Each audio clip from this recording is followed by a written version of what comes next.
नमस्कार। बताते हुए हर्ष हो रहा है कि क्षेत्र के लिए 2 ऐतिहासिक ट्रेनों की सौगात हमारे जिले को मिली है। एक जो हमारी लंबी मांग रही है कि रायपुर से जबलपुर ट्रेन हमको मिले, जो लंबे समय से हमारे जिले की मांग रही है, ऐसी ये ट्रेन माननीय नरेंद्र मोदी जी के नेतृत्व में रेल मंत्री आदरणीय अश्विनी वैष्णव जी ने आज वीडियो कॉन्फ्रेंसिंग के माध्यम से घोषणा की है कि जबलपुर से नैनपुर, बालाघाट, गोंदिया या रायपुर ट्रेन हमको मिली है।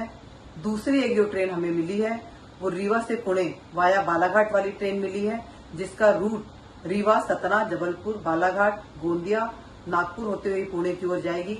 ऐसी 2 ट्रेनों की सौगात हमारे जिले को मिली है। मैं बहुत बहुत धन्यवाद देना चाहती हूँ इस देश के यशस्वी प्रधानमंत्री जी को और रेल मंत्री अश्विनी वैष्णव जी को, भारतीय जनता पार्टी की सरकार की